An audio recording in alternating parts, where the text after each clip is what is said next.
And welcome into In-Game Chat for Saturday, November the 15th, 2025. It is Season 19, Episode 36 here. And I'm Scott. And I'm RJ. Thank you all so much for tuning in. That clap you just heard was my little clapboard, my little movie clapboard. And if you're watching it, then you saw it. But yes, my little movie clapboard that RJ got us. Still working.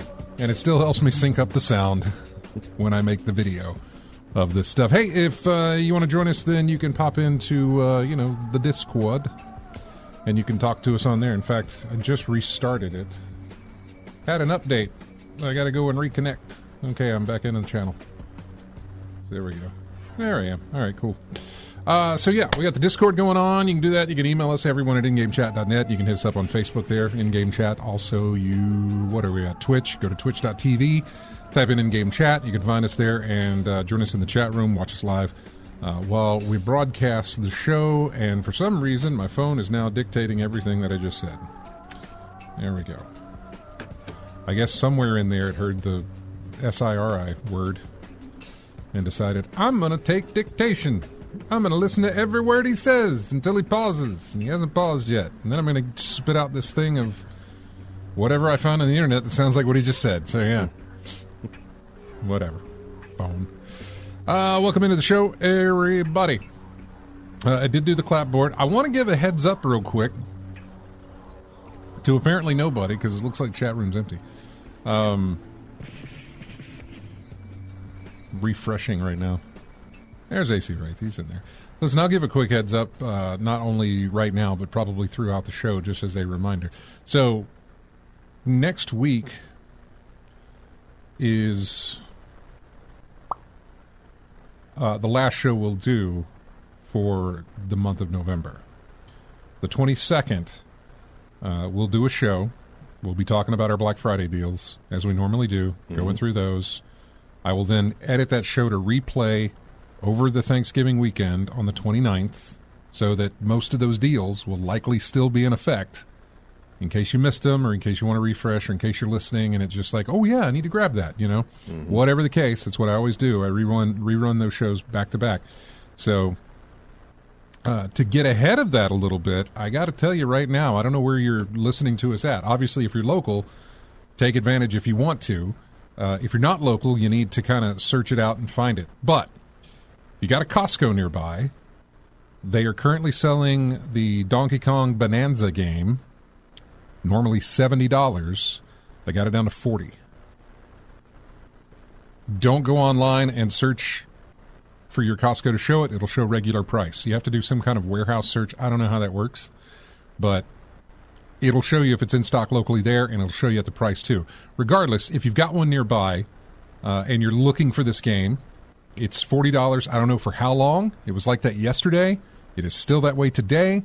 If stock exists, I would go and check it out at your local Costco there for a $40. It's $30 off. It's the price that game should be. Is basically what it is. No, I'd pay $50 for that. I would, if it was full price, I would have had no problem paying $50 for that game. As it stands, paying $40 for it right now, not a problem at all. I absolutely love a deal. I think I've said it before that not a lot of games out there worthy of a day one full price purchase. Mostly, so, yeah. No, you're right. Also, if you are military and you've got a base exchange nearby, there's some great deals to be had there. PlayStation Slim 1 terabyte edition, or PlayStation 5 Slim 1 terabyte edition is like $330 or something. It's extremely cheap for a PlayStation 5.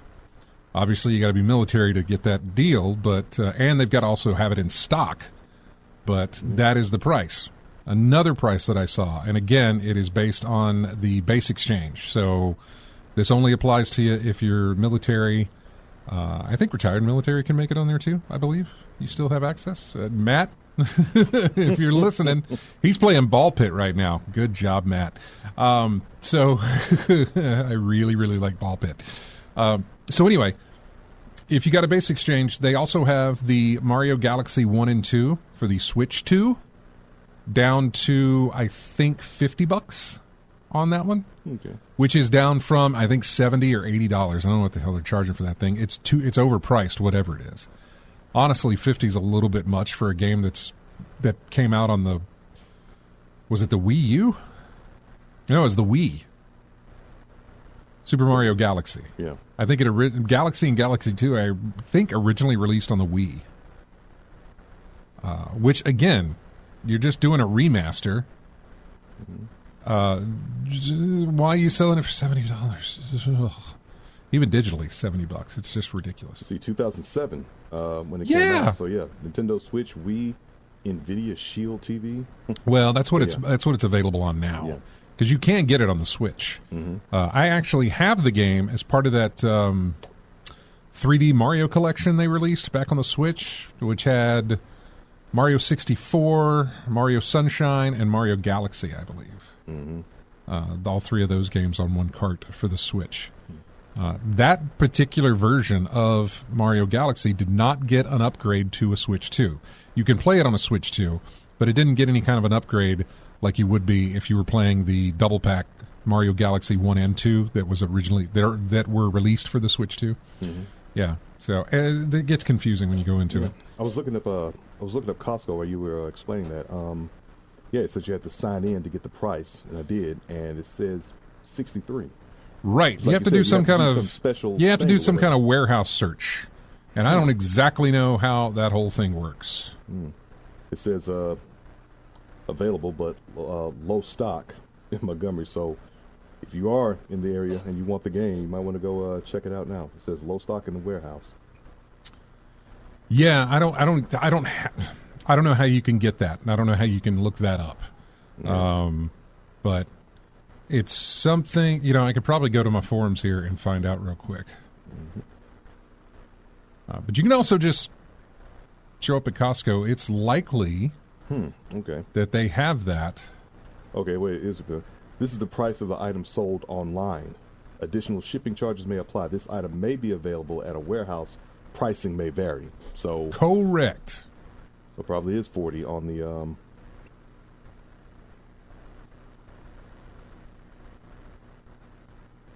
$40 in store, like you said.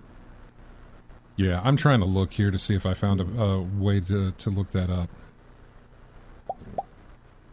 I'm looking through the thread here. Regardless, if we're talking to you locally, they got it here. Yeah. But if you want to check your particular stir, and I'm really trying to find, there we go. Okay.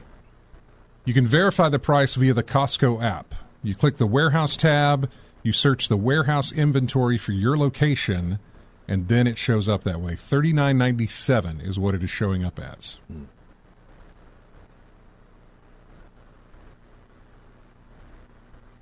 I'm checking a look here to see what else they had. Yeah, Pokemon Legends is like $65, which is the normal price.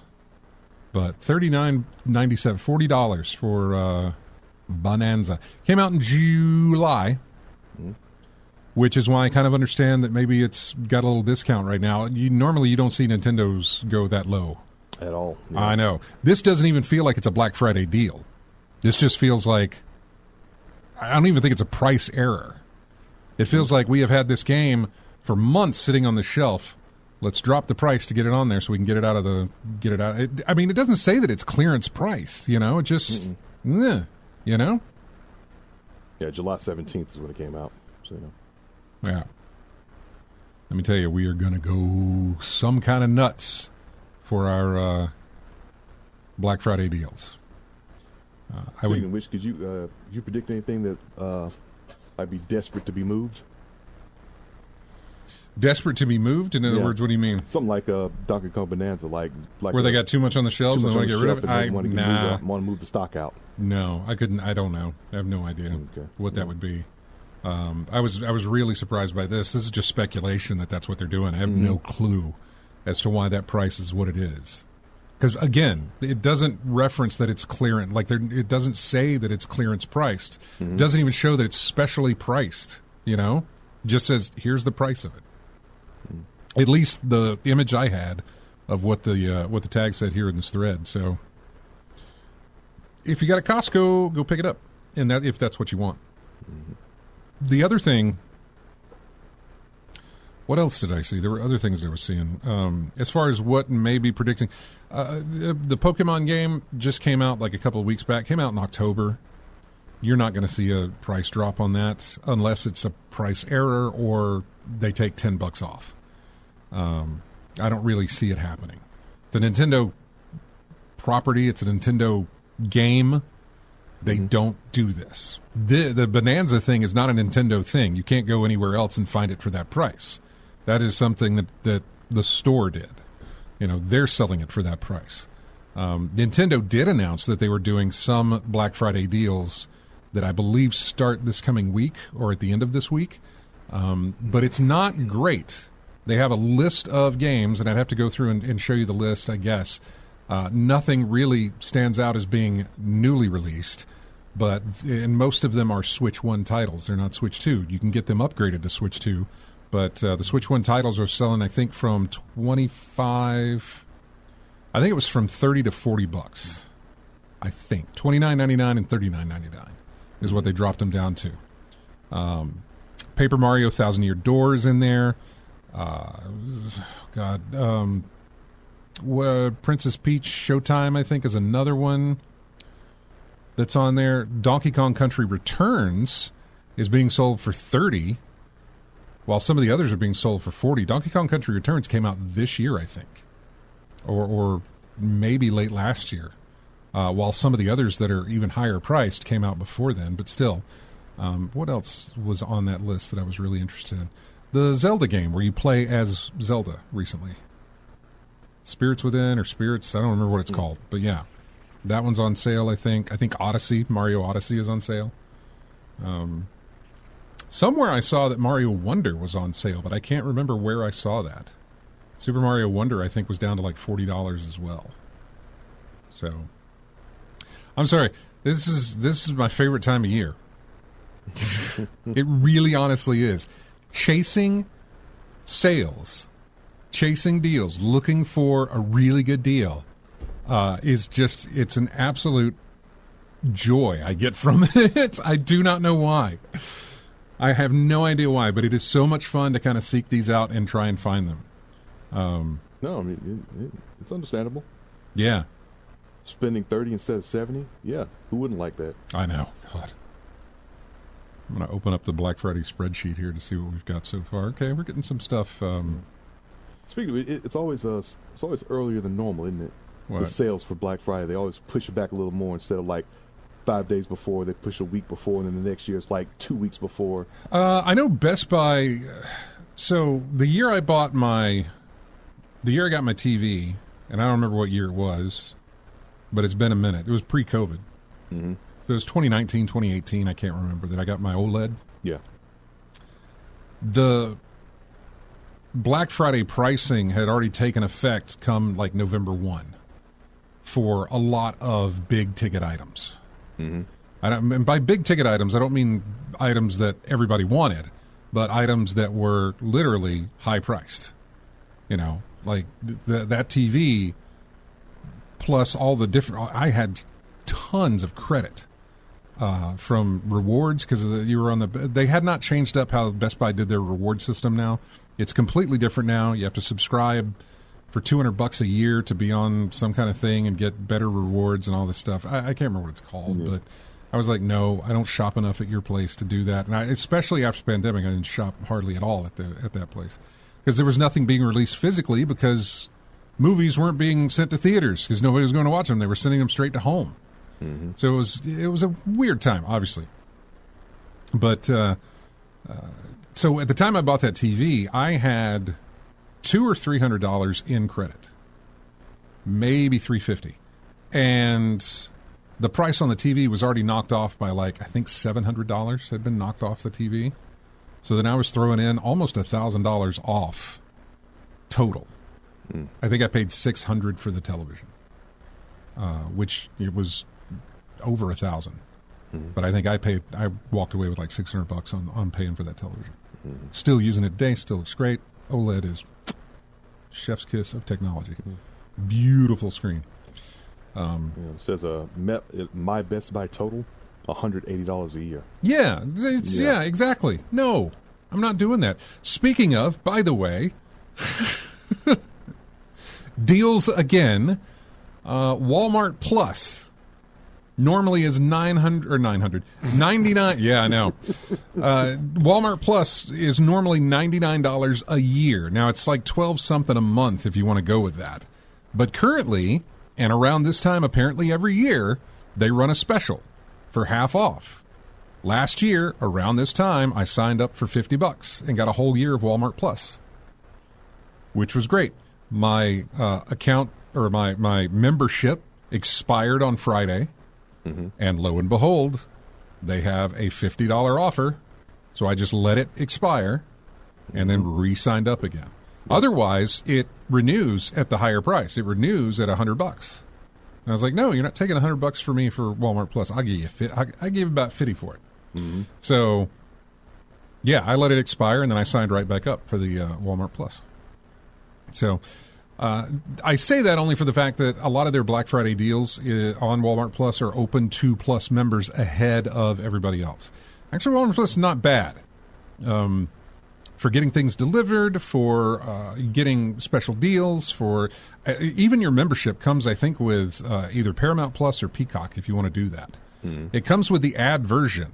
However, you can get the ad version and then just pay the difference to get the non-ad version. So you can get the full experience with no ads for cheaper than you could otherwise. I mean, you still got to pay the $50 for the Walmart Plus, but yeah. So anyway, that's another little tip for you that you may or may not have known about, but yeah, there you go. So I'm looking at the Black Friday spreadsheet. There's very little. There's very little to show you right now. Currently, it looks like Donkey Kong Country Returns is $40. Kirby Returns to Dreamland Deluxe for the Nintendo Switch is $40. Echoes of Wisdom, that's the Zelda game where you play as Zelda. Legends of Zelda Echoes of Wisdom, that's $40 as well. What else do we have? Princess Peach Showtime is $40. Super Mario Odyssey is $30. So, there you go. Surprised I don't have the, let's see, systems. We got any system sales? MetaQuest 3S with 12 months of Meta Horizon Plus. If you're at Costco, you can get that for $250 right now. What else do we have? Yeah, it's just not showing that base exchange stuff. It does have Costco has the PlayStation 5 Slim disc console with an extra controller for $480. That's not a bad deal. First off, it is the disc console, not the digital version. So you can actually buy physical media and plug it into put it into your PlayStation. I mean, the PlayStation 5 originally sold for $500 or $600. I want to say $6. I thought it was $6 too. So getting a PlayStation 5, the slim version, probably a terabyte of memory in there, and an extra controller, which is normally $70, not on sale. Yeah. And you're getting it for $480. That's a pretty good deal. Yeah, and when I picked up my... you just bought one. I just got one for the Astrobot version, and it was, I'm trying to remember. Was it $450? Yeah? Yeah, $450. So... pretty good deal. You get an extra controller. And considering the price jump that they'd recently had, yeah. It's and by the way, just for you folks who are like, you know what, it's only me, I don't need an extra controller.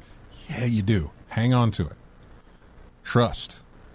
Like a lot of technology, these things are like built to fail after certain... I have never had a console where I've only stayed with the one controller they got me. And that's not necessarily because the controller goes bad over time, although in the case of my PS4, it was. Because that controller, for whatever reason, I had multiples of those. Like, hey, this is working great for like months and months and years, and then suddenly, hey, it's not working anymore, or it's drifting, or it's being weird. Yeah, I haven't had to buy spare controllers since PS3. PS3 is when I had to start buying spare controllers because of issues with the vibration. Maybe the vibration and the spinning of the thing was wearing down over time and messing everything up. That happened to me with PlayStation 4. I was playing, I think it was Destiny. It could have been PlayStation 3. I can't remember. But I had a controller issue with my PlayStation, one of them, 3 or 4. Bought a new controller. With my PlayStation 5, I've still got the original controller. It works great. However, there was a TikTok deal or something that had them for like $35 for a PlayStation 5 controller. Sad that I missed that because it was last year. Yeah, okay. Well, I only have the one PS5 controller that came with the console. And if you're in the market, I'll keep. If you're in the market, I'm looking out for you, buddy. I'm looking for a spare on that one. I will keep my eye out, and anything I see, I'm going to send you a text and let you know, like, hey, they got this. Appreciate it. Oh, definitely, because that was a real great deal, and I hooked it up to my PC because my intention was Ghost of Tsushima or any of the PS5 games that are getting PC ports. I'd be able to use a PS5 DualSense on my PC and still get the haptic feedback, all the controls that I normally would play it on the console. Because you can map the drive and you can map the buttons and all that other stuff. So anyway, really good deal. I was thinking about I think the last original from start to finish controller that I didn't have to replace. I want to say the out of the 2600 of the Master System that I never had to replace. But then again, those were very simple controllers, not much to them. I never had I never had to replace my NES Advantage. I didn't play with the regular square controllers because at that time my brain didn't function the way that I could. I can't. It doesn't because I was in my entire life I'm used to a joystick. Up until that point, my entire life I'm used to playing with a joystick and buttons. That's it. And thank God for the NES Advantage because that gave me that, and that's how I played it. I didn't move on from that until the Super Nintendo. Because they eventually made a NES Advantage or a Super NES Advantage or something for it. But by the time they released it, I had already gotten comfortable with the way the thumb pad worked. Yeah. It also wasn't that square rectangle thing that just looked uncomfortable. They had rounded the corners and everything, so it made it more comfortable to use. Yeah. And I was fine once that happened. But when it first started, I got that NES Advantage, and this is going back to 85, 86. With the Nintendo release, and that's all you had. You had that until sometime in the 90s when the Super Nintendo released, maybe 1990, I don't know, 90 or 91, I don't remember, but for like 5 years, and game after game after game after game, it was the Advantage. That's what I was playing with. So I used that thing a ton. Never had to buy a new one. Nothing on it ever went bad. So, yeah. Good quality stuff there from way back when. But that's how it usually goes. The more you add to something, the more chance there is to break. And the amount of stuff inside your controller these days. Yeah. And all the functions that it has. Gyroscopes, vibration little motors and things like it. Just all kinds of things that are just prone to, someday stop working. Just how it happens. We haven't even gotten into the full show, and we already got to take a break here. When we come back, we're going to go into what we played, because we haven't even talked about that. We're just going off deals. I really love good deals. So we're going to go to a break here. We've got music here from... We're doing old stuff today, aren't we? We did new stuff last week, right? Yeah, the newest stuff was going through last week. Yeah, so this is a game called Zero Wing, and it's called Open Your Eyes. You remember Zero Wing? Is that something you remember? You gave a chuckle. Is that the one where all your base are belong to us came from? Is from? it? And we do a quick check, right? I did not know. Because if it is... This is Know Your Meme, everybody. Know Your Video Game Meme, everybody. Let's see. Oh my goodness, it was like popped up in thing. Yeah, based on a poorly translated phrase from the opening cutscene of the game Zero Wing. Hey! That's it. Know your meme, everybody. There you go. RJ called it.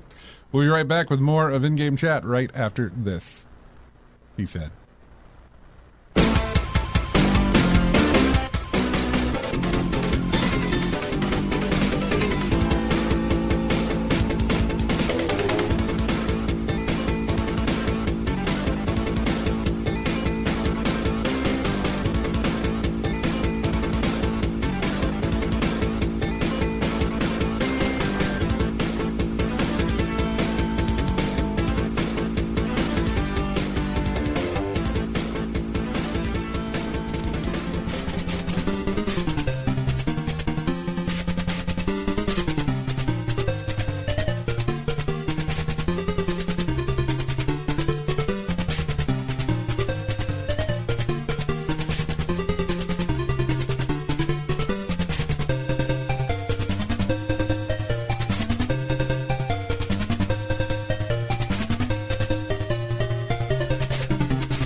Welcome back into In-Game Chat. Fun little ditty there. Maze of Gallius. It's the world theme, apparently.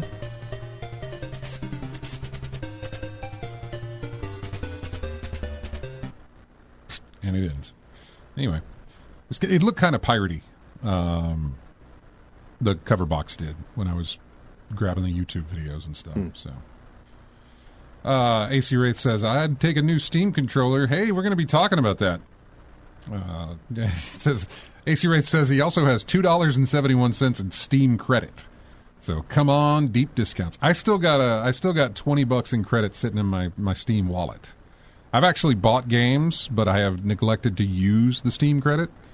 Hanging on to that so I can add to it and then wait for the sales to come around. Come December, usually the holiday sales. They're going to have a sale for Black Friday, but I'll probably pass on that and hold off until, depending, unless there's something like, oh, hey, that's only like a $5. I'll throw that down, But we'll see how that pans out. Says he'd like a new Steam controller, and we're going to talk about that too. We haven't even gotten into what we've been playing recently, so let's go over that. RJ, what have you been doing, man? Well, usually the standard fare, but got back into Grand Theft Auto Online. Okay. Started selling drugs again. But yeah, well, that old chestnut. Yeah, hey, worth money, man. It's still one of the biggest money earners in the game. But there was a new feature that they put in there. I think enough people have been talking about getting mansions in the game. Yeah. And so they did a little prelude operation. So they made the in addition to the Mr. Faber work, the money laundering additions that they added. Yeah. So basically, it's like real estate, like clearing out squatters and doing basically criminal activity revolving around real estate and land ownership, things like that. So you had about 3 little missions they threw in there, and they give you a little motivation that if you do all the 3 missions, they give you $1 million in-game currency, and they'll give you $1 million in-game currency ain't actually much, is it? No, not really, but it's better than nothing. Obviously it's better than nothing, but the average. Yeah, the big things you get to buy in the game, like businesses and things of that nature, it takes a significantly more than $1 million. Yeah. You're going to have to earn some stuff to do that. But $1 million, you might get a mid-grade vehicle, something that... $1 million for a mid-grade vehicle. Well, bear in mind how Rockstar's online things work. Oh, no, I get it. Yeah. I get it. When you get $1 million just for completing a mission... Obviously, the economy's a little messed up to where, that's low. Yeah, because the economy in game, the in-game economy has always been jacked. Yes, yeah, it really has. You got to do some serious grinding because of how easy it is to get money. Yeah, well, know how much things cost. Yeah, in the game. So, like I said, you do the 3 missions and you get $1 million, and they'll give you a $2 million discount on the mansions that come out sometime in December. Yeah. So if I'm thinking if it's a $2 million discount, I'm thinking these things are going to be $20 million probably to pick up a mansion in game. But missions themselves are pretty straightforward, not too difficult, unless you upgrade the difficulty, whatever. But you get more money that way because they're double respect and double money this week. Yeah. So doing those it's going to be worth your while to get some quick cash. Anything else you played? Yep, that was pretty much it. The bunch of standard fare. Are you still playing that on PS4, or did you transfer over to PS5? No, it's on PS4. Okay. It's on. Other than MLB The Show 25, Virtua Fighter 5, of course, and those 2, and just threw in Grand Theft Auto this week. Okay. Doing that. Are you thinking about? Can you move from? Do they have GTA 5 for PS5? I can't imagine them not. Did they do releases on the new consoles? They probably did, but it's still working on... Oh, no, I get it. So, yeah, I'm still doing it. But, holidays are coming up, man. I'm trying to think about something to get you. I'm not getting you a $70 controller. Now, if I do see a deal on one, hey, let me know. I may not tell you. I may just grab it and be like, hey, I got you this. On the cheap. Yeah.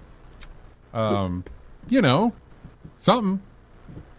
Oh, I did see, where was it? Elden Ring, Night Rain, the whole Elden Ring, Night Rain with the Shadow of Erdtree edition with Night Rain into it, I saw somewhere for like $40. Can't recall where, though? You know. We got the internet right in front of us, right? I do. We do have the internet right in front of us. And if we go to Mr. Wario64, let's see, Wario64, Elden Ring. Elden Ring.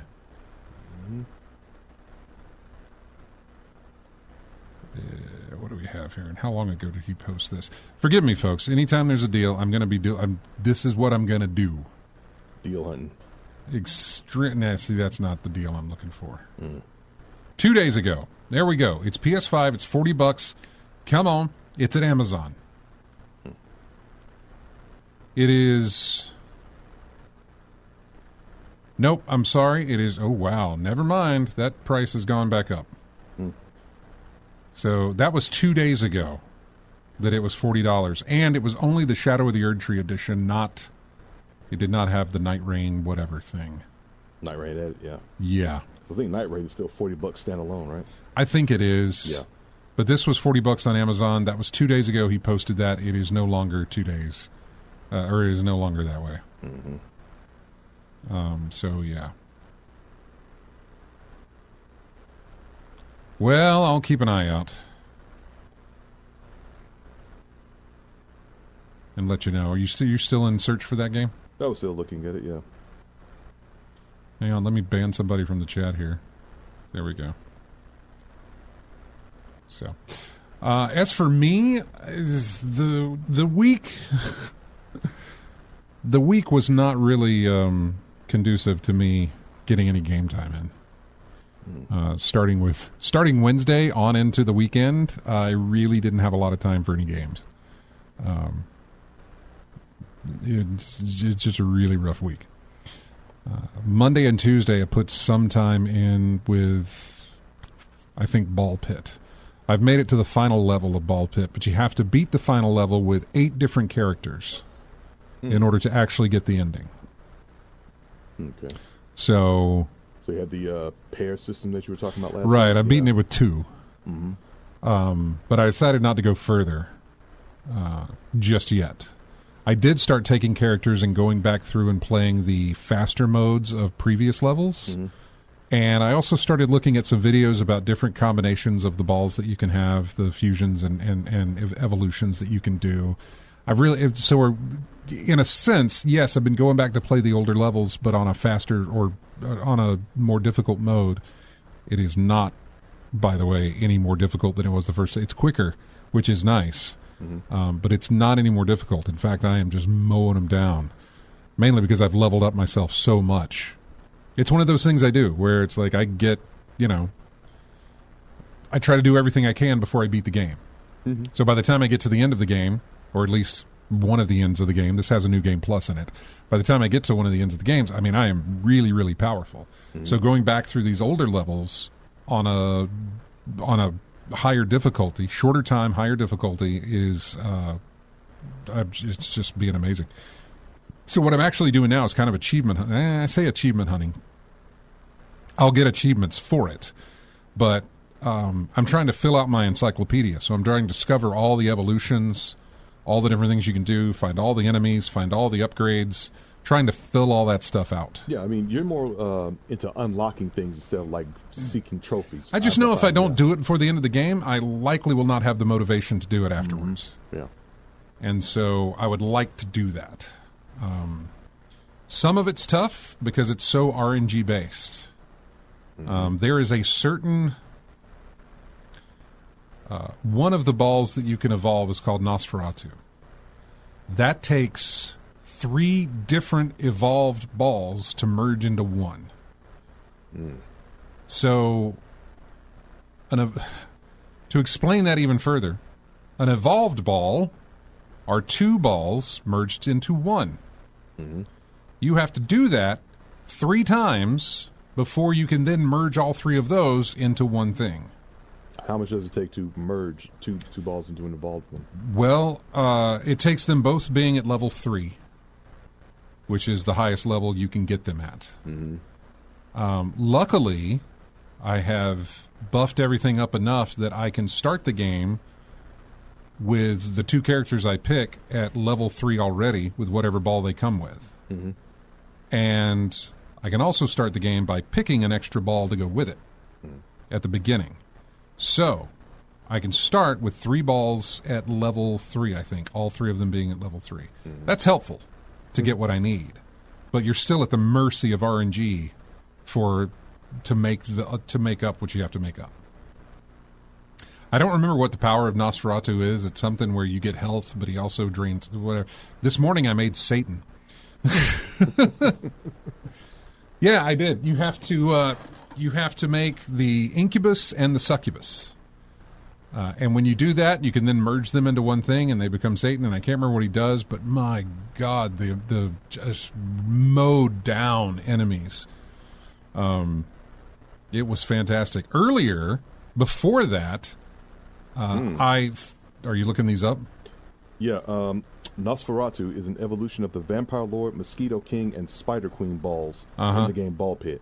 It is a secret, powerful ball combination that requires 3 evolved balls to form. Yeah. This evolution causes the player's vampire bats to become more potent, dealing damage and turning into vampire lords upon contact. Yeah. So, yeah. As long as somebody just causes mass hysteria on the playing field. It really does. Yeah. I did a baby ball build, which there are a few characters in the game that say they don't do baby balls. They just have their special ball, and that's it.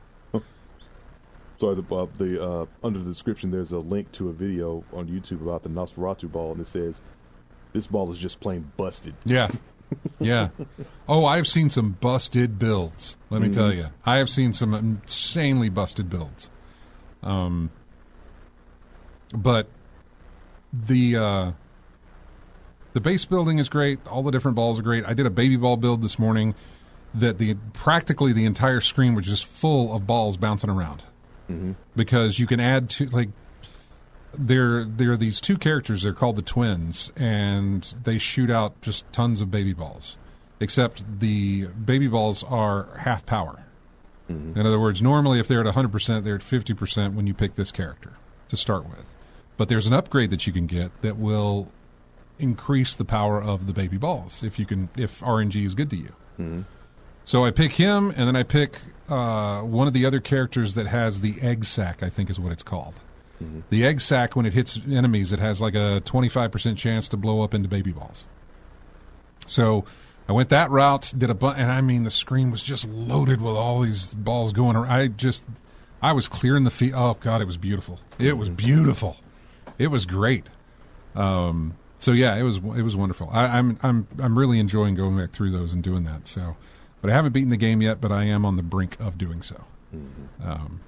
So yeah, I didn't get a lot of time to play this week. It's been Marvel Snap and it's been Ball Pit when I get the chance. And after Wednesday, I just never had the chance. Mm. So that'll be something I do tomorrow, is get some game time in that I haven't been able to do. So anyway, that was my week with gaming. We're going to talk about some news. We got plenty of news to talk about, actually. That Steam came out with some really big news of their own. Coming next year, we're getting a new Steam machine. Been a long time since I've said Steam machine. I remember when they used to sell Steam machines. Way back when. Mm-hmm. They also have a new Steam controller. You know, if we're going down deja vu here, I remember when Steam sold a controller. I still have it. Yep, the Elite, right? I don't think it's called the Elite. We called it the Owl because it had these big mouse thumb pads on either side, looked like an owl face. Mm-hmm. I can't remember if it was. It had a name. I don't think it was just called Steam Controller. But are you looking it up now? I'm looking it up. Yeah. You may. I don't know if your results are getting the recent one that they announced, which looks different, or if it's the old one. Yeah, it's the new one that keeps popping up. If you type in old Steam Controller, you'll probably have it show up there. I looked up classic Steam Controller, but I'm seeing a bunch of eBay. First gen Steam Controller, maybe? I don't know. Yeah, Steam Controllers on eBay, no dongle, controller only, and I see the owl reference you're talking to. Right, yeah. These 2 huge circles or indentions in the upper left and upper right corners. That was to simulate your mouse. Yeah. Steam controller model 1001 PC. I guess. Sure. Something like that. Anyway, so they announced new Steam machines, they announced new Steam controller, and they announced new Steam VR, all coming out next year. At the beginning of the year, I think we will get information on release and price. So we're going to go over some of that in the show here, just to talk about that. If you want to get into PC gaming, this Steam machine might be a thing for you. We don't know yet on the price, though, so I can't really give you any idea. I haven't really done any research on the specs, everything that's inside of it. I don't necessarily know that we know everything that's inside of it, but we did hear at least some representative who was at this big unveiling for this thing mentioned to a reporter of some kind saying that the Steam machine is good or better than what 70% of the Steam population is currently using. Steam, as a desktop app on your PC, you can allow it to get information about your system. And it's something that they do to say, okay, we've got this percentage of users running Windows, this percentage of users running, Linux, this percentage of Windows users are using this type of graphics card or this type of processor, or they have this much RAM. It's just strictly for statistics, which it's nice. I've totally let them have information as far as like what I'm running to show that. And so this, apparently the Steam machine is as good or better than what 70% of the Steam community currently uses. That's a good thing. Mm-hmm. That's a pretty good PC for gaming on. But I don't yet know the price to tell you if it's actually worth it. Mm-hmm. We don't know what the price is just yet. It'll be hard to say because I don't know when they started working on this stuff or what they've got, how long it's been in the process, because computer parts right now, especially memory, both RAM and media storage, is skyrocketing. The price is just going massive. So I don't know what you're going to get out of this. It's also very tiny. It's a very tiny Steam machine. They've called it the Gabe Cube because Gabe Newell runs Steam, so they called it the Gabe Cube. But it's a tiny little thing. But yeah, we'll get into that. We'll talk about that. What else do we have to talk about? I don't think we're going to talk about the GTA 6 being delayed again. That happened. But there are the Steam machines for that. Oh, I have not really an update, but we'll talk about Splinter Cell for a hot minute. Just because there was something that we found out. We've got more layoffs to talk about. A new MMO announced from I would say a legacy game, but a game that already exists. They're turning into an MMO. We got the Mario Galaxy movie trailer that was shown off this week as well. So anyway, plenty to talk about when we come back, and we're not just there yet. Oh, there was a PlayStation State of Play, but it was Japanese. Yeah, Japanese State of Play. Yeah, we got that as well, and got some information from that. Night Rain DLC coming by March for Elden Ring. Everybody was hoping, man. Everybody hopes every time there's a State of Play, is this the one where they announce the Bloodborne remaster? Mm-hmm. And every time we get a From Software logo or something that is real close to it, everybody gets their hopes up. Everybody raises the eyebrow. Yep. Everybody's like, nope. It's not that time. I know how you feel because I've been living with it for since 2013, waiting patiently for a new Splinter Cell game. Every time I get a Ubisoft logo. Every time Ubisoft announces new things and there's a hush or a one more thing or a let's see what our next game is and it's all a black screen, you're waiting for that noise. You're waiting for that sound of the night vision goggles to turn on and thinking, this is it! And it never is. Never is. That TV show is good, though, by the way. I get it I've not even finished it. I'm on episode 3 or 4, and it is really good. I am very much enjoying it. I'm taking it in small doses, obviously, but I've enjoyed the small doses I've had so far. So I get why it's getting a second season. So, yeah. What else do we have? Because it's not time for us to go yet. Elder Scrolls 6 is still a long way off. It was announced at E3 2018 with a very brief teaser trailer that absolutely showed you nothing except for like a mountain chain. That was it. They just said, hey, game's in pre-production right now. Then we heard nothing. Speaking to GQ magazine of all things, Todd Howard from Bethesda Software said that the game is still a long way off, adding, I'm preaching patience. I don't want fans to feel anxious. He also noted that he doesn't like announcing release dates for games and having players wait a long time for that date to arrive. He said, quoting, I like to just announce stuff and release it, he explained. My perfect version, and I'm not saying this is going to happen, is that it's going to be a while, and then one day the game will just appear. Asked if he wanted Bethesda to shadow drop the Elder Scrolls 6 like it did with Oblivion Remastered, he replied, you might say that was a test run. It worked out well. I cannot see, I guess I can. I could see him dropping Elder Scrolls 6. The built-in audience for that, the amount of people who don't care that you would release a trailer, if you just release the game, they would just be there. That was it. They would just jump, you know.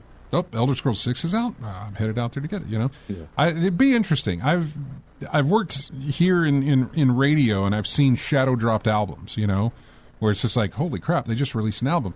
Because they are so successful enough that they don't need the record label push behind it. They don't need the announcement ahead of time. Beyonce did it a couple of years back. Mm-hmm. Just, boom, whole album right there, day one. There you go. No tease, no announcement, no nothing, just dropped. And just by the way, here. Yeah, that's it. Yeah. She did that. There's been a couple of artists who have just dropped the album without, you know, any sort of hype build up. All of them, there you go, ready for you right now. Games have done that, but it's been the smaller type indie stuff. You know what I'm saying? Hi-Fi Rush was a game where it's just like, boom, here it is. It's out today. Mm-hmm. You've never seen it before. We're showing you the trailer, and it's available now. Mm-hmm. So, on a lot of those sleeper hits are like that. Just but on something like you don't need hype for the Elder Scrolls. You know what I'm saying? Yeah. GTA 6 doesn't need hype. Mm-hmm. You just drop it, you know, and they're there. Doesn't matter. They don't care about the trailer. They do, but we watch the trailer so not only we can see game footage, but we can get when's it coming out. Mm-hmm. That's what you want to know. It doesn't necessarily help because obviously we've pushed it back. So just release it when it's ready and don't tell anybody. Be fantastic. I would love to see that on something high profile like GTA 6 or like Elder Scrolls 6. I think there's a certain amount of games you could do that with that you couldn't with anything else. Those are two that you could easily do that with.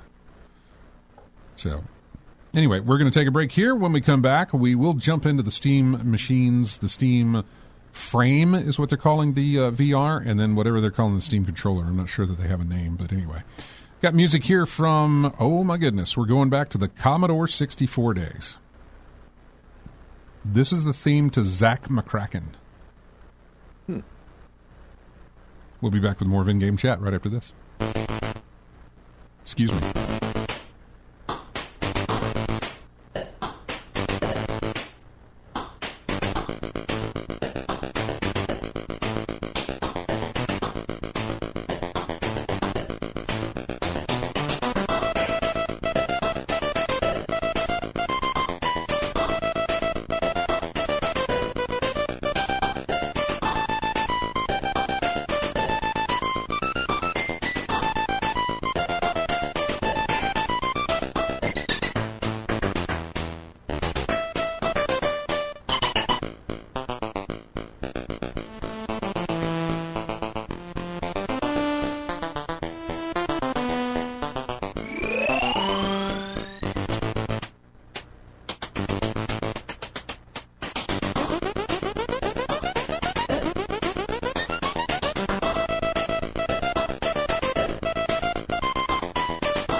welcome back into in-game chat.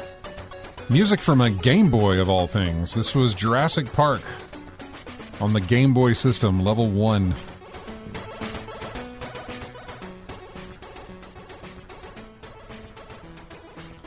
Anyway, welcome back into the show. Reading some comments here from the chat room.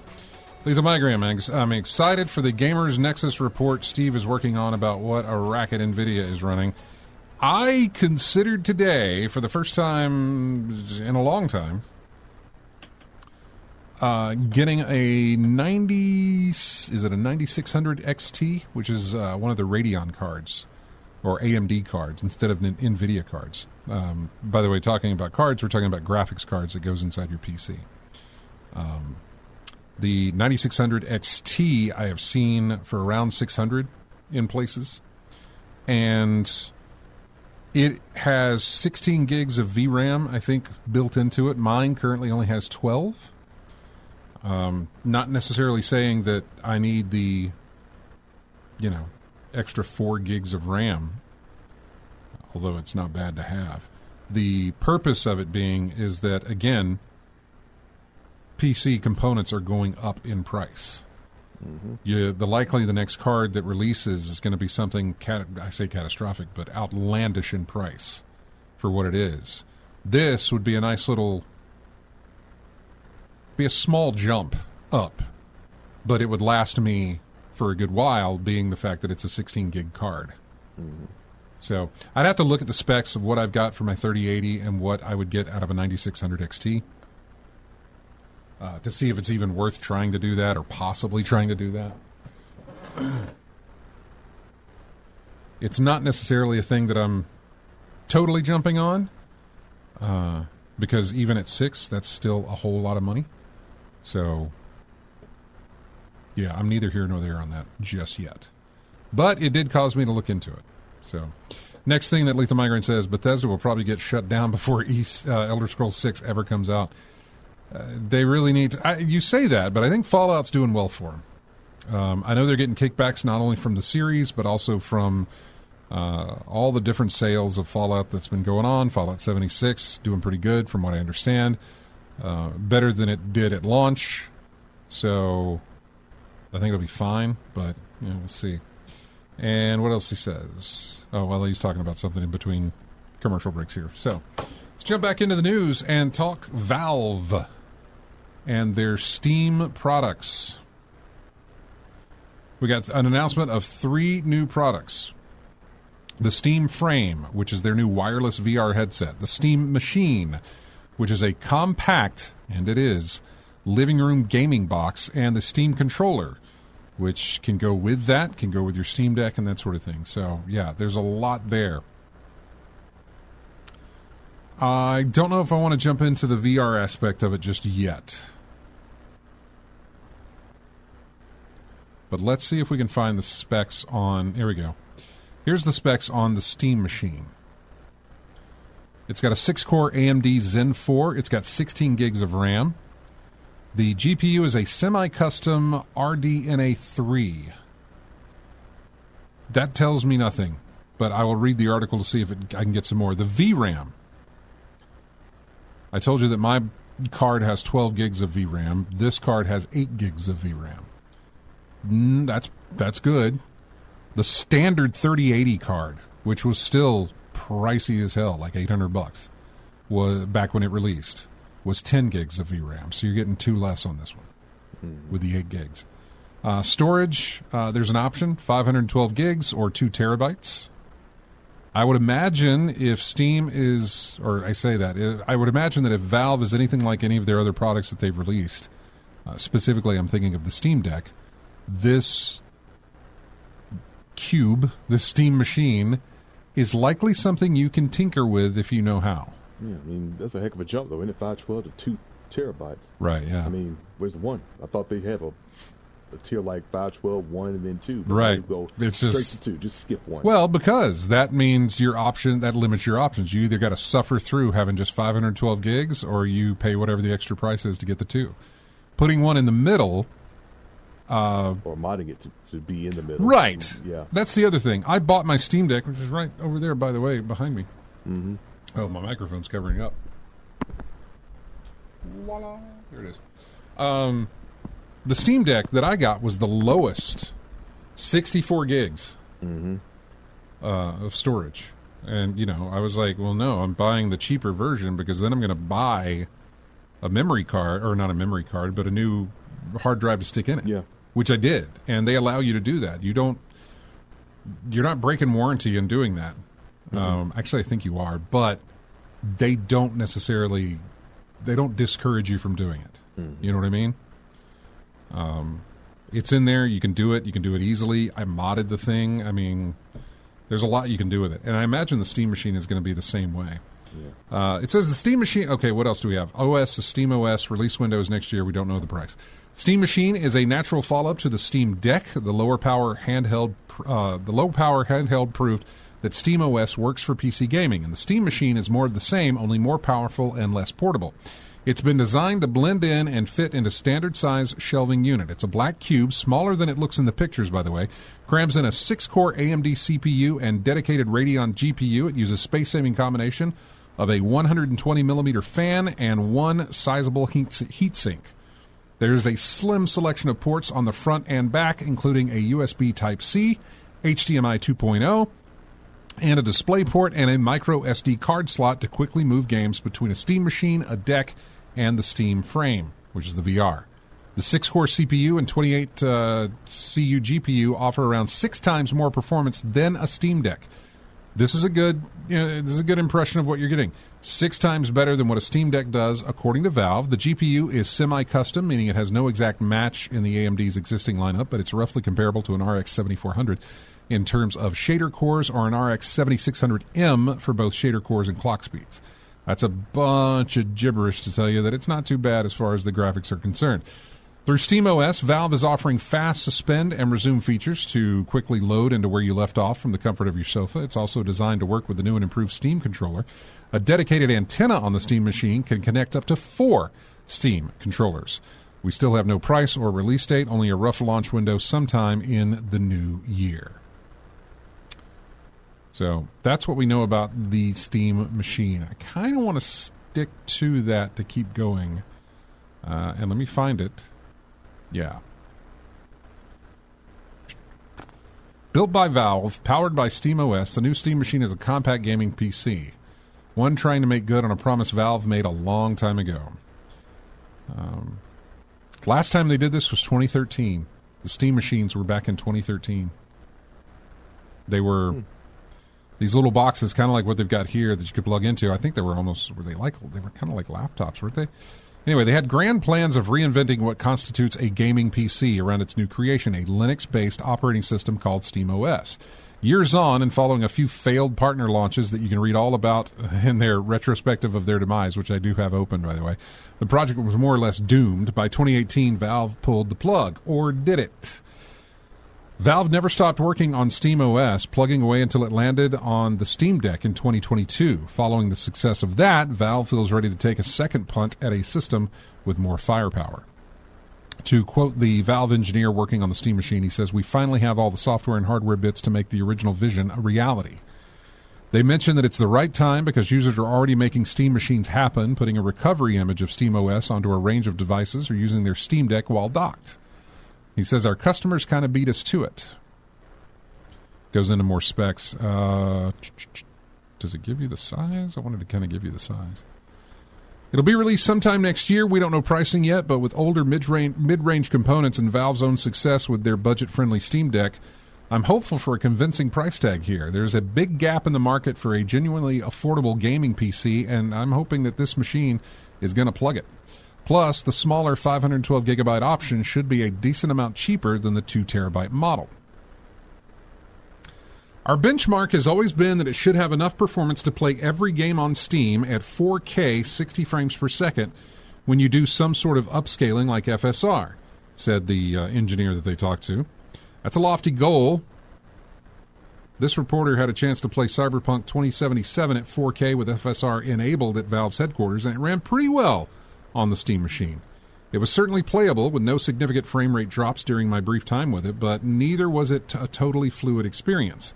and I enjoyed much smoother gameplay by switching to 1080p even without any upscaling technology enabled. I can see why Valve is targeting setting its sights on 4K. With the popularity of 4K TVs, that's likely to be the native revolution of a TV that the Steam machine sits in front of. It's many times faster than the Steam Deck, over 6 times faster according to Valve, though the older handheld isn't the best point of comparison for the more modern discrete components in the Steam machine. Compared to a modern gaming PC, the Steam machine is fairly underpowered. Quite literally, it only packs a 200-watt power supply. That's small. A fraction of the size of most modern desktop gaming PCs. Way smaller. Very. They've only confirmed a few details about the GPU. It has a 28 compute units hewn from the RDNA3 architecture. Clock speed of around 2.4, 2.5 gigahertz.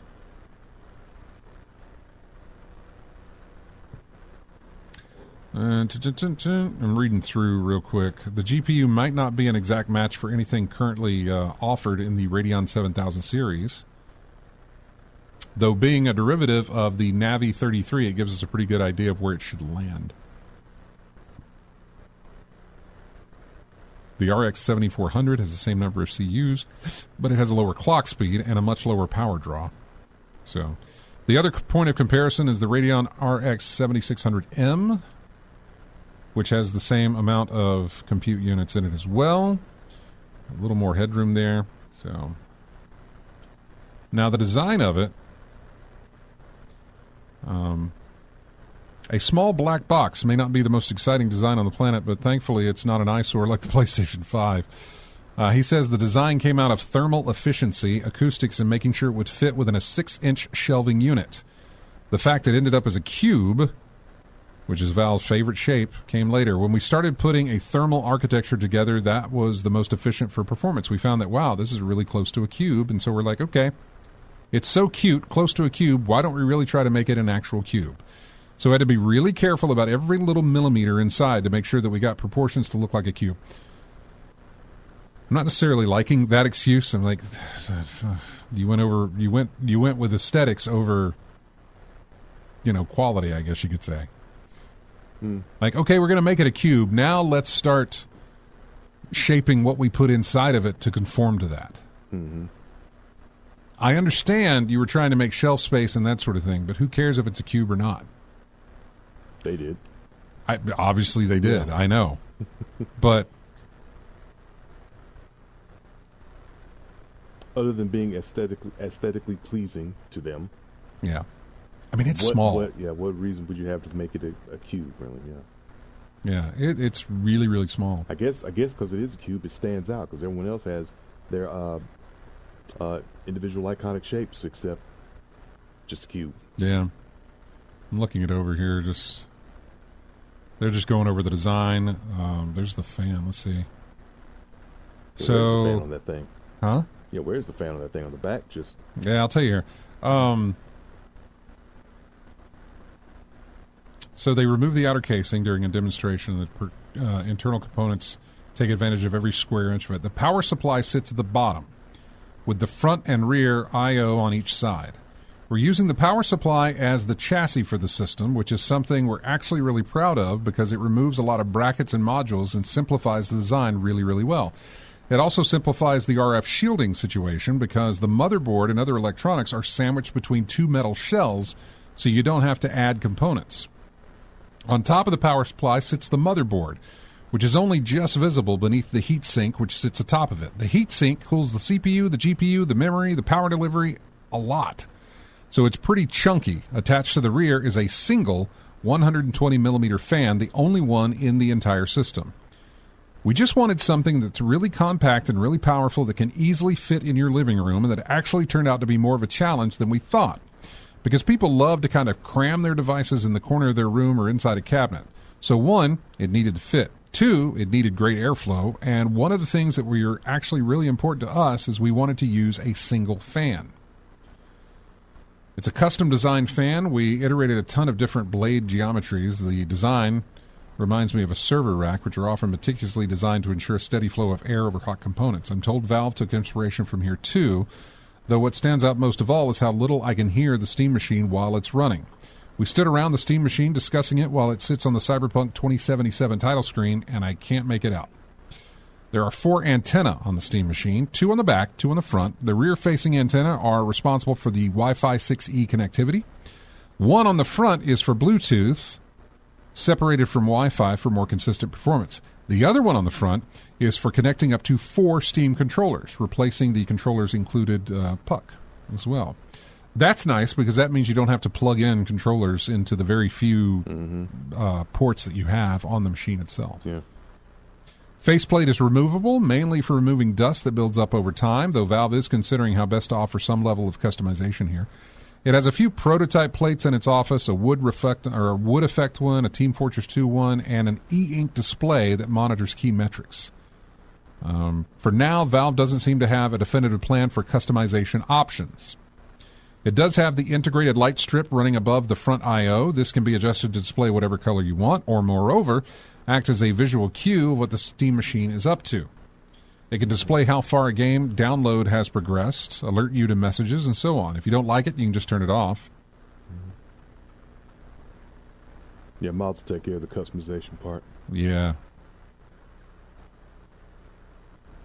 It says the core parts that we're considering to be upgradable would be the M2 storage as well as the RAM.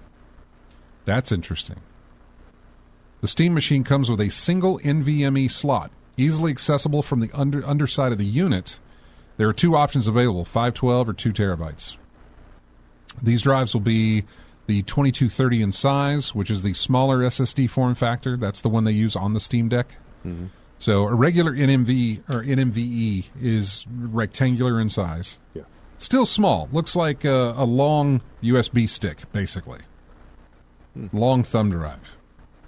And you plug that directly onto the motherboard. The 2230 size, it takes that rectangle and makes it into a square. So it shortens it, smaller, but yeah. So if that's customizable, that's great, because buy the 512, upgrade it yourself. Yeah. Which is exactly the route I would go with it if that's something I was going to do. Mm-hmm. Now, upgrading the storage, upgrading the RAM, that's all great, but if you can't upgrade the graphics card, then it really depends on what the price on this thing is going to be. Because your storage is not going to improve the looks of the games that you're playing. Your RAM is not going to improve the looks of the game that you're playing. Might improve the speed that you're getting from them. Mm-hmm. Load times, things like that. But it's not going to help in the visual department. Yeah. That's pushing from the CPU and the GPU. And if those are not upgradable, which it doesn't sound like they are, then you are stuck with what you've got, and that's it.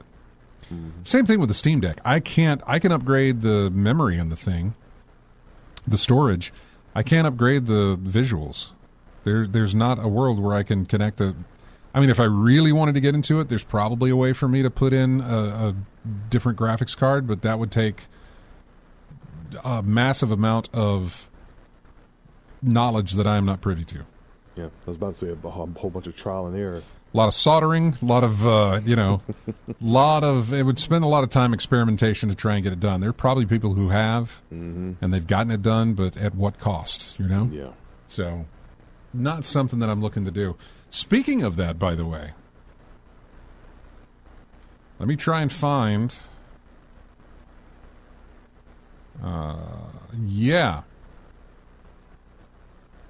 This comes from Rock, Paper, Shotgun. Speaking to IGN, Valve software engineer Pierre, I'll just leave it at that because the last 2 names I'm probably going to butcher, shared that there are no plans for an upgraded version of the Steam Deck somewhere along the line. And it's just that the technology just isn't there yet. Quoting them, obviously the Steam Deck's not our focus today, but the same things we've said in the past where we're really interested to work on what's next for the Steam Deck, the thing we're making sure of is that it's a worthwhile enough performance upgrade to make sense as a standalone product. He noted how Valve isn't interested in marginal improvements of performance at the same battery life, and that they want something a little bit more demarcated than that. And I think we have a pretty good idea of what the next version of Steam Deck is going to be, but right now there's no offerings in that landscape. There's nothing there that they think would be a truly next-gen performance Steam Deck. So we'll get there eventually, but we're not anywhere near that anytime soon. So just in case you're wondering of like, they're probably going to announce a Steam Deck 2 pretty soon, it doesn't sound like they are. So if you see a good deal on a Steam Deck, if you're looking to get into the Steam Deck world, there's deals out there. There's been some refurbished OLEDs that are really good that you can pick up for like $300. The LCD versions constantly go on sale. I imagine there'll be a Black Friday sale on Steam for the Steam Deck. They usually do that. The holiday sale in December will probably put those on sale as well, and you get a pretty good price out of it, especially if you go lower tier. If you don't care about the OLED, or if you don't care about the memory in it, because you can upgrade that, go with the LCD, go with the low version of it. You're paying like $300, and then you can upgrade it yourself with new stuff. It's very simple to do. I am not very good at... I can build a PC, but I mean, I went to a video on YouTube on how to do this. You know, I looked up what I needed, found those parts, got them, and then I looked up a video on how to switch out the storage thing. And they're very, very good. I mean, Steam makes it very easy. Valve makes it very easy to take apart the Steam Deck and move this stuff around. My point is that if I can do it, you can do it. And if that's something you're interested in, I mean, yeah, if it's something you're interested in, feel free to hit me up. I can show you exactly what I did. I can show you the videos that I went to find it. I can give you any kind of pointers or tips if you want to upgrade your Steam Deck. You know, maybe you want to buy this for a Christmas gift, but you want it to have already, you know, got everything in there ready to go Christmas Day, so you don't have to actually, okay, son, whoever you're giving this to, let Daddy take this back for a minute because he's got to mod it. No. You open that thing up, you go ahead and get it modded. That way, they're playing with it day one. Or if you're buying this for yourself, I'll help you go through that too. I'm always happy to help somebody get through, you know, get more out of their product that they bought. Because when a company gives you the freedom to do that, I think that's a worthy investment. A lot of companies don't. Some companies make it so difficult. You ever tried to change the battery in a BMW? Or a Mercedes? Yeah. But the Buick Regal is the one that irritated me the most. Oh, really? Okay. Yeah. I know the one in the BMW is just annoying. Yeah. Because it's in the trunk, but it's Same with the Regal. Under all this crap that you have to unbolt and move out and all this. Oh, God, it was annoying. Yeah. Horrible. I would rather... Like, obviously, I would rather take it in and get it replaced by somebody else. But if I couldn't, I'd rather jump it off every single time I need it than to have to try and figure out how to switch the battery out. Yeah. On the BMW type. It's just so annoying. Couldn't hook it up to the battery either. Huh? Couldn't hook it up to the battery either. Yeah. Had to go to a terminal that was in the front. Weird. Yeah. Yeah, I know. But that's the goal. Make it so tedious and annoying that you will be going to the dealership to get that get that mess handled. There's a method to their madness. Yeah. That's right. Mikuru X says Alienware made a few Steam machines back in those days. They absolutely did. I remember that. MSI, I think, may have done some too. But I remember being at E3 one of them years. This says to 2013, I think, or 2010. I can't remember what dates were in there. But I was at an E3 where you could check out Steam machines. And I can't remember what we said about them. I know it wasn't something I was interested in. Because I could build a PC that was more powerful, I guess, at that time than you could for a Steam machine and what they were using. But, yeah. AC Red says, how much of an upgrade do you need for that tiny screen? I mean, it's a portable gaming system. So if you're talking about graphics upgrade, I mean, sure. If there was some way we could take the GPU out of a Steam Deck and replace it with a new one, I say a new one, but a more advanced one or something like that that could work on it. If there was a way to do that, and there likely is for somebody way more experienced than I am, I wouldn't even try it. Even if you could do it, I likely would not even try that. But as far as your storage, it's more so a sense of getting the device for cheaper and then upgrading it when I'm ready. So that's why I got the 64 gig version, and then found a cheapo NVMe 1 or 2 terabyte. I can't remember what I got. I think it was a 1 terabyte. Yeah, bottom line is bigger than what you had in there. Yeah, exactly. To begin with, so and I didn't have to pay whatever the fee was, because I think it was like $600 for that. Mm-hmm. So I could pay $345 or $340. I can't remember what it was for that way back when. Mm-hmm. And then I bought an NVMe for, I don't know, $80, maybe less, and because it was on sale. Yeah.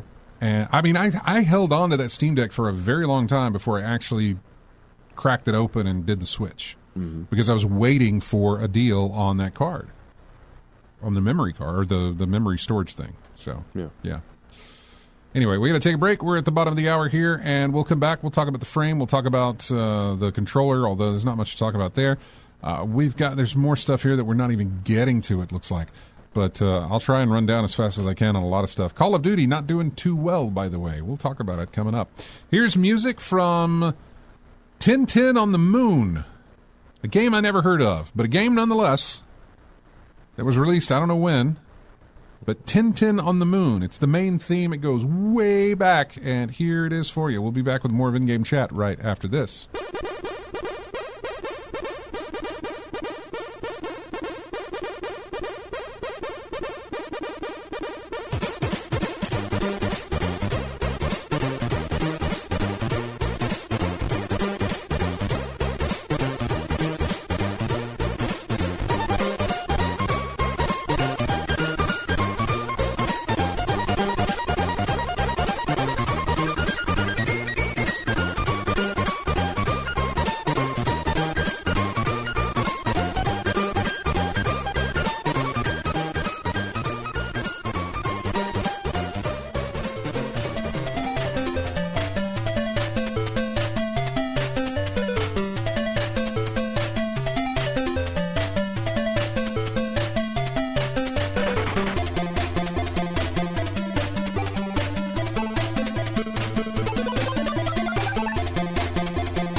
Welcome back into the show there. That is music from a game called Fire, but it's apparently it's F-I-R-E. In other words, that is an abbreviation for something.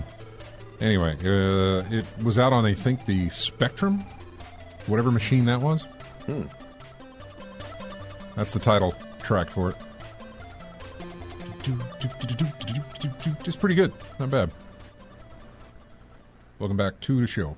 So yeah, we've got 20 minutes here to go over some stuff, and I'm trying to burn through it as fast as I can. I really wanted to go over the history of the Steam machines.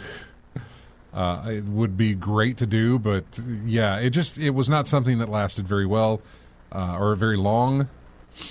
Oh man, there's pictures of them. I forgot about those, man. Yeah, I don't even remember the price or anything like that, but yeah. Oh, that's apparently a video. Yep, I'm not watching your video. Steam Frame is basically the VR system. Now, the Valve did have the Valve Index or Steam Index or whatever. It was a wired VR. But they're taking inspiration here from the Quest, which I thought was a game changer where VR was concerned. It was wireless. It all ran independent of anything. You just put the headset on, you had VR. That was it. Yeah. It was fantastic. Compared to the inconvenience of having wires all over the house. I had done the HTC Vibe, I think is what it was called, or I don't remember what it was, but I had done that. I had done the Oculus, both of those wired. I'd done the PSVR, which was wired. Mm-hmm. When I got the Quest on a pretty good deal and some trade-in over at GameStop or whatever, when I got the Quest, that was my first time with wireless internet. Game changer, man. Yeah, I mean, VR with wires all over the place. The first thing I'm thinking of is a tripping hazard. Not only that, what's on the floor. Not only that, but you run the risk of the wires being too short, walking around, something pulls. Yep. There's all kinds of different things with the wired problem. Also, the wired problem, you had to have like cameras set up, although maybe not anymore. But I know in those first gens, you had to have motion detectors and cameras that would read what the headset, so it would know where it is in space. Mm-hmm. You didn't need that anymore with these MetaQuests and things like that they have now, and you won't need that with the Steam Frame either.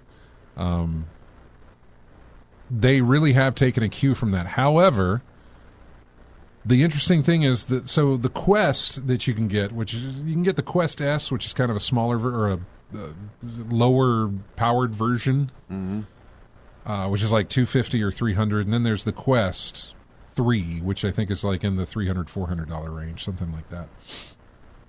Anyway, those can connect to your PC, and you can run VR games through Steam through that thing. They stream into your headset. It's fantastic. Wonderful. You're also locked, however, for any other gaming that is not required through Steam, you're locked into the meta economy type thing. And I mean meta in the sense of Facebook. I don't mean meta in the sense of meta. You're locked into the Facebook architecture, the Facebook store, stuff like that, where that's where you can buy the games, is through their store. You can buy Steam VR games and stream them into your thing, but if you're not near your computer and you're somewhere else, you don't have access to that. You only have access to what is connected to your account through the Meta thing. As I understand it, the Steam Frame will not be able to reverse this. You will be able to play whatever's on your PC or whatever you load into the Steam Frame itself, but it does not have access to that Meta store. If you already have a Quest 3, your games are locked to the Quest 3. You will not be able to play them on your Steam Frame. The Steam Frame does the same thing the Quest does, which connects to your PC wirelessly, streams games from there into your headset. The Quest is already doing this. The Steam Frame is likely to be cheaper than the Quest 3. It would likely be somewhere in between the Quest 3S and the Quest 3. The Steam Frame probably sits somewhere in between those. On power. I don't know about price. We don't know that yet. So it'll be interesting to see how that works out, because we just don't know anything just yet about that. But the fact that it's wireless, man, that's a good step. Should be the standard. Yeah.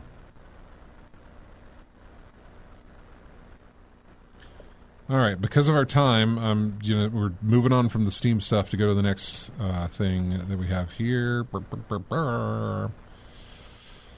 Black Ops 7, their launch came and went, and the Steam player count is significantly lower than last year's Call of Duty, suggesting that Arc Raiders and Battlefield 6 are eating into a hefty portion of the launch audience for this game.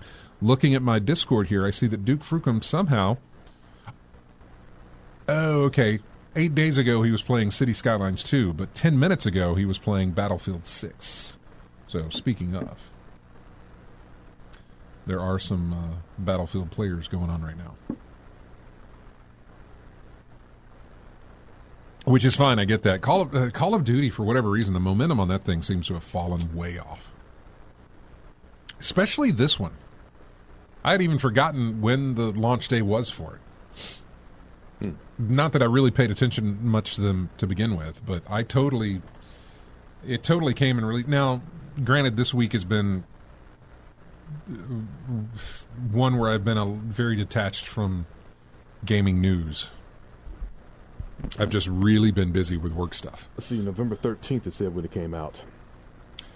Yeah, that was Thursday. Yeah. Yeah, I had a lot going on. Whoa. What? 12% liked this game.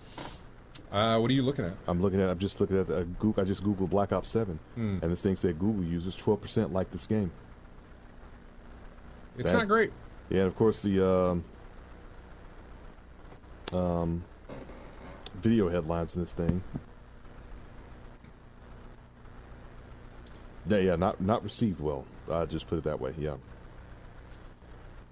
Yeah, according to the Steam database, which uses public data from the Steam API, there were 81,000 users playing Call of Duty on Steam at the time of writing. Well below. So 81,000 people playing a game is kind of a lot. But when you look at Battlefield 6 and Arc Raiders, Arc Raiders is pulling in 370,000. Battlefield 6, 236,000. Call of Duty is 81,000. So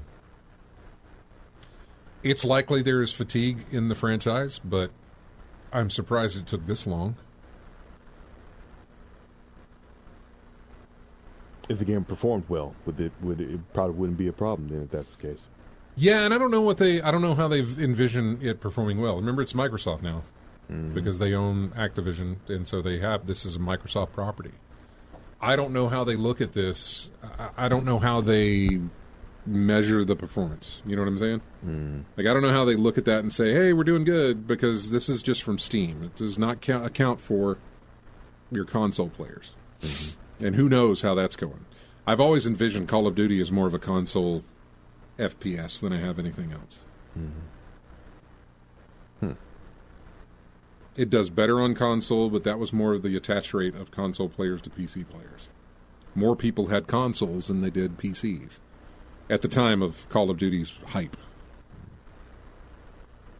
I'd say it still is hype, but yeah, I think there's a fatigue in the franchise. What I would like for this to do is for them to pull an Assassin's Creed or to pull even a Battlefield and say, let's hold off on the next release. Let's take it away from, let's not do the same thing again. Let's hold off. Let's work a little bit. Let's release something completely, I say completely different, but you know what I'm saying. Different, but yeah, I don't know if COD DNA, you know what I'm saying? Yeah, I don't know if you want to go too far from the... well, you always have, that's always the risk, right? Yeah. Too different and you lose your audience. Too similar and nobody shows up. Same old, same old. Yeah. You got to find that happy medium. And they would likely need to take some time away and try and find that happy medium. Do some research. Find out why people are not playing your game. Look at other games that are doing very well, like Arc Raiders and Battlefield 6, and try and find a reason why and look into going in that direction. Who knows? But I'm kind of okay with it. Not that I want to see a bunch of people lose their jobs over it. I absolutely don't. But I also absolutely would like to see Call of Duty get reimagined, remade, something. Switch it up. Try some innovation. Yeah, switch it up, man. At this point, you're the sports game of the FPSs. Like, let's just release a new one every single year. So what do the sports games have that keeps bringing them back? For me, it's just, I love the sport of baseball. I just keep coming back to it. And that's fine. But it's at the point. But I am at the point. I have to admit that I'm not buying it every year. There used to be a time that it was. Yeah. But I'm like every other year. Like I did buy MLB The Show 23. I didn't buy 24, but I did get 25, and that was because it was at a discount. But I figured 2 years and see what innovations and changes they've made. Not the game itself, but the fact that I can build stadiums now instead of just creating for teams and watch the storylines, thing like that. I missed it in 24, but I can always go to YouTube and look at that. But in terms of gameplay, I think every other year. I'm at the point where I'm buying the game every other year instead of every year like I used to. Yeah. Yeah, that's the thing, and there may be people looking at that, but then again, I also believe that Arc Raiders and Battlefield 6 were enough of a competition and enough of sort of a, I want to say quality and it's fun. Well, I was going to say break of form, like a not necessarily too much, because it is still doing, still shooty bangs, getting loot. Yeah. But of course, Arc Raiders haven't played Battlefield 6. If it's anything like any of the other Battlefields, then it's doing a lot of what COD's doing, but it's been a while since we've had Battlefield. So it's the same genre, different implementation? And not as frequently released. It has been a while since we had a Battlefield game. So it's like, oh, they're back with something new because it's been a few years since we had it. Mm-hmm. So let's check it out, you know? Always leave them wanting more. Yeah.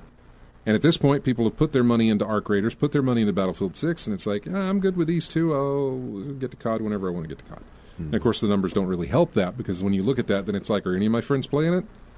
Doesn't seem to be. Everybody all my friends are playing it on Arc Raiders or playing Battlefield 6. Mm-hmm. So, yeah. And let's see. I was about to say price as well. Seeing how well that, $40. Yeah. Mm-hmm. Yeah.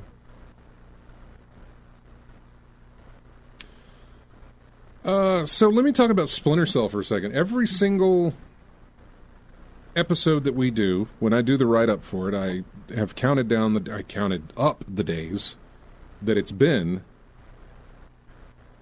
since we have had a Splinter Cell release that wasn't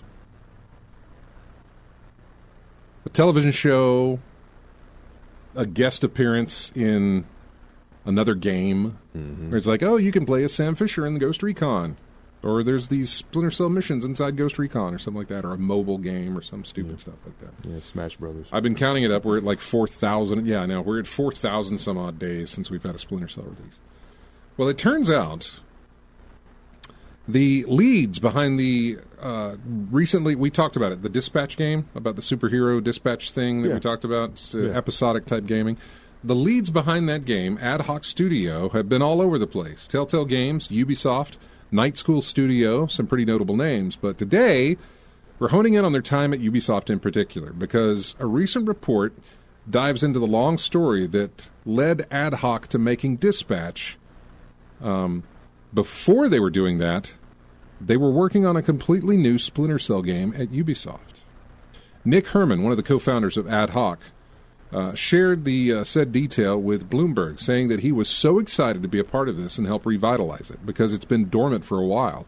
Yes, it has. 4,000 and some odd days. I've been, not that I'm counting, but I am. We thought we could tell a great story and do something that fans would love. Obviously, this game never materialized, and according to Herman, it was partially due to the whims of executives at the time. Oh, if we want to talk about that old chestnut as we have, here's another one. Hello, Suicide Squad.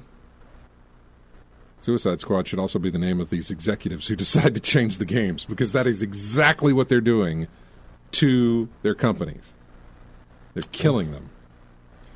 This was back in 2017, a time when Ubisoft was gaining interest in live service games, and so this new Splinter Cell game just didn't fit into that vision. We tried, Herman said. Let's make a narrative games-as-a-service game. We were trying to make that make sense, and a lot of cool prototypes were made. Nothing they did try worked, apparently, but eventually it somehow morphed into a game called X Defiant. This was post the Ad Hoc team forming, by the way. If you need a reminder, X Defiant was shut down only a year after it was released, resulting in mass layoffs. It also started life as a Tom Clancy game, so you can see the Splinter Cell connection at least. It's probably worth noting that X-Defiant producer Mark Rubin commented on his personal Twitter account regarding this report from Bloomberg, claiming that it wasn't true and that the shooter had never started life as a Splinter Cell game. However, as pointed by the author of the Bloomberg report, Jason Schreier, Rubin joined Ubisoft in 2019, 2 years after the Dispatch team was working on Splinter Cell. So yes, the folks that made Dispatch were working on a Splinter Cell game once upon a time, as long as nobody's lying to us. And if they are, please don't shoot me. But yeah, we were close to having a Splinter Cell game. And Ubisoft exec says, nope, we want a games as a service. We're greedy. We want more money. So do this instead. And what did you get? A game that was shut down 1 year after its release. Wouldn't have had that with a Splinter Cell game, Ubisoft. Yep. You just sold some games. Yeah, I was looking up X Defiant, so it was released May 21st of 2024, and then I see it was the servers were shut down June of 2025. Yeah. 1 year, and that was all she wrote.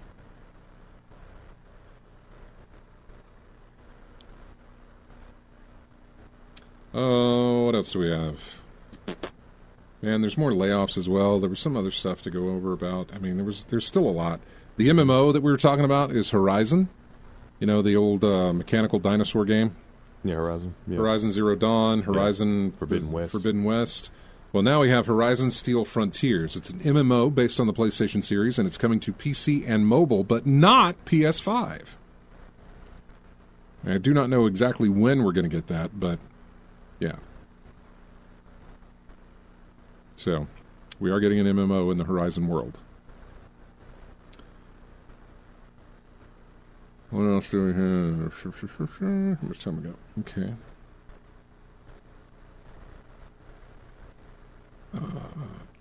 Black Ops 7, Arrowhead.